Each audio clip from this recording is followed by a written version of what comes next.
Hello दोस्तों, नमस्कार। तो हम कर रहे थे रीड की जो सीरीज चल रही है, उसमें यूनिट सेकंड हमारा चल रहा था, जिसमें हमारे सारे सारे फिगर ऑफ स्पीच हो चुके हैं। आज हम शुरू कर रहे हैं राइम। तो राइम क्या है? राइम एक तुकबंदी है, जिसको हम लय, ताल, लय जो बोलते हैं। किसी भी जैसे पोइम हम जो होती है उसके अंदर राइमिंग क्या बन रही है, दो वर्ड में आपस में क्या राइमिंग है, तो वो है। तो राइम स्कीम क्या? A rhyme is a repetition of similar sound in two और मोर वर्ड्स। तो ये इसकी क्या डेफिनेशन है? जैसे कि कोई भी लाइन हो, उसमें क्या होगा, दो या फिर किसी पोएम की 3 या 4 लाइन है, तो उनमें जो रिपीटेशन साउंड होगा ना, वो ही राइम है। जिसमें लास्ट में 2 और मोर वर्ड्स का आपस में रिपीटेशन साउंड होगा। जैसे कैट हैट सिंग रिंग्स, ये क्या है? ये वर्ड्स आपस में राइमिंग कर रहे हैं ना, यही राइम स्कीम है। राइम स्कीम हमेशा क्या करती है? स्पेलिंग पर डिपेंड नहीं करती है, साउंड पे डिपेंड करती है। कि उसका मतलब स्पेलिंग दिखने में भी अलग हो सकती है, दिखने में सेम भी हो सकती है, लेकिन बोलने में साउंड सेम होना चाहिए, वही राइमिंग है। ठीक है। जैसे पोइम क्या होती है? पोइम के हर स्टांजा की आखिरी लाइन और लास्ट लाइन मतलब सेम राइमिंग होना चाहिए, और उसी से हम आइडेंटिफाई करेंगे कि इसमें कौन सा राइम है। ठीक है। तो ये चीज हमेशा ध्यान रखना कि स्पेलिंग पे डिपेंड नहीं करती, हमेशा ये साउंड पे डिपेंड करती है। तो जब भी आपको राइम स्कीम छांटना हो या ढूंढना हो किसी लाइंस में, तो आपको बोल के ही राइम निकालनी है। पहला हमें ये ध्यान रखना है। दूसरा, यहाँ पे कुछ एग्जाम्पल जो हमने दिया है वो है जो सबसे पुरानी पोइम जो सब बच्चों को याद ही रहती है। जैसे twinkle twinkle little star, how I wonder what you are, up above the world so high like a diamond in the sky. इसमें देखिए लास्ट में little star, star and what you are, star and are rhyming कर रहे हैं, then हम इसको लिखेंगे A A. And so high I and in the sky, high and sky का साउंड सिमिलर है, इनमें राइम बैठ रहा है, तो इसका लिखेंगे बी बी। तो इन लाइन में क्या राइम स्कीम हुआ? ए ए बी बी। और अगर ये लिटिल स्टार यहाँ नहीं होके, जैसे लिटिल स्टार एंड ऊपर वाले में होता सो हाई और वापस आता व्हाट यू आर, देन इसका राइम स्कीम हम क्या करते हैं? स्टार ए, दूसरा अगर हाई होता तो हम यहाँ बी लिखते हैं, ना कि ए लिखते हैं, क्योंकि नीचे अगर यू आर होता तो वहां पे ए होता, क्योंकि ऊपर का लाइन और तीसरी लाइन का मैच होता तो ए फिर बी फिर ए फिर बी, तो इसका राइम स्कीम हो जाता ए बी ए बी। लेकिन अभी क्या है? स्टार आर का साउंड हो रहा है, हाई स्काई का हो रहा है, तो इसमें क्या हो गया? ए ए बी बी। तो इस तरह से आप 4-5 पोएम्स की लाइन उठाइए और उनका राइम स्कीम खुद से बनाइए, तो राइम स्कीम निकालना आ जाएगा, बहुत इजी होता है। उसके बाद होते हैं कि इसके टाइप्स क्या है। तो इसके टाइप है परफेक्ट राइमिंग। परफेक्ट राइम में क्या होता है? कॉन्सोनेंट और वोवल साउंड की मिलते हैं और एकदम हुबहू साउंड, जैसे बैड, मैड, कैट, रेड या फिर लाइट जो भी है। और एक होता है स्लैंट, जिसको हम हाफ राइम बोलते हैं, ये आधी अधूरी थोड़ी, मतलब कीप, शॉल, और इसका साउंड परफेक्ट नहीं मैच करेगा, थोड़ा बहुत साउंड करेगा सेम। फिर है आई राइम। आई राइम क्या?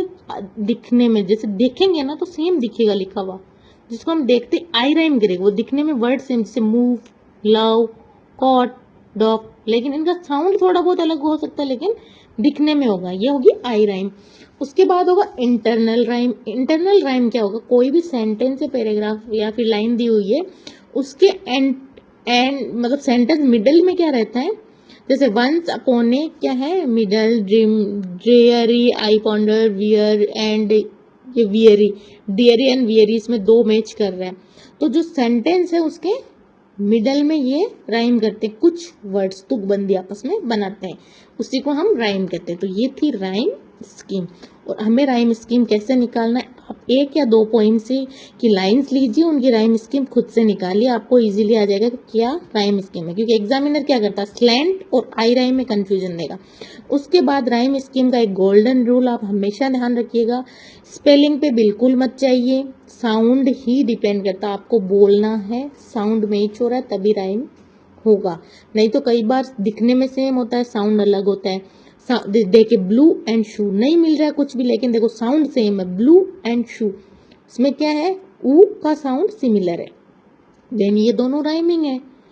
ठीक है, इस तरह से बोल के ही राइमिंग निकालना है। Blue and shoe, how to find rhyme scheme. चलो अभी यहाँ कुछ लाइंस मैंने लिखी है, इससे हमें क्या करना है? राइम स्कीम को फाइंड करना है। जैसे nature's first green is gold, her hardest hue to hold, then gold and hold same हो रहा है, देन इन दोनों को हम ए लिखेंगे। थर्ड में भी ए आ सकता है, कुछ भी हो, तो ए बी भी हो सकता है। Her early leaves a flower but only so an, और बी, तो इनमें क्या है ए बी, ये थी राइम, तो इसकी राइम क्या हो गई ए बी। इस तरह से आप कुछ पॉइंट्स की खुद से निकालिए ताकि आपको राइम स्कीम फाइंड करना आ जाएगा कि कैसे राइम स्कीम को हम निकालते हैं। ठीक है, उसके बाद क्या रहेगा, जैसे परफेक्ट राइम के एग्जांपल हम इजीली फाइंड कर लेंगे, जैसे gain, rain, sky, fly and ये बॉल्ड, कॉल्ड, सैक, बैक, तो ये है परफेक्ट राइम। इनका क्या मीनिंग भी दिखने में भी सेम है, बोलने भी और ऑलमोस्ट मीनिंग सेम रहता है, थोड़ा बहुत अलग होता है, साउंड एकदम परफेक्ट रहेगा। Gain, rain, sky, fly, bat, mat, cat, इस तरह से। एंड स्लैंट और आई राइम इंपॉर्टेंट क्यों है, क्योंकि एग्जामिनर हमेशा इन दो में ही आपको फंसाता है।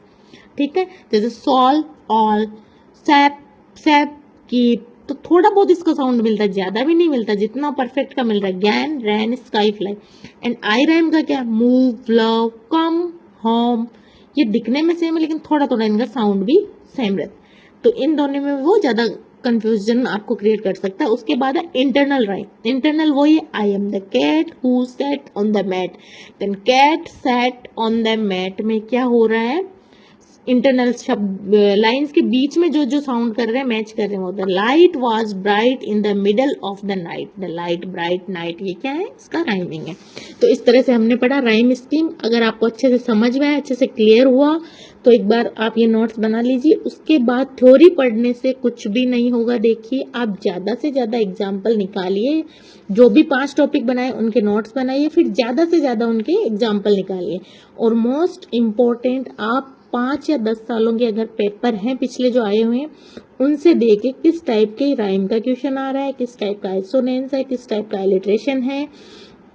आप अगर वो क्वेश्चन निकालोगे तो आपको एक आइडिया हो जाएगा कि हाँ इस टाइप के क्वेश्चंस पुट अप कर रहे हैं। तो आप क्या करो, जो भी है ना यहाँ पे 5 ईयर्स के जितने भी क्वेश्चन, ज्यादा पीछे नहीं जाके 5 साल के क्वेश्चन आप एक बार देख लीजिएगा। और ये राइम स्कीम है, हमने alliteration, simile, assonance, metaphor, personification सारा कर लिया है। हमारी यूनिट 2 कंप्लीट हो गई है।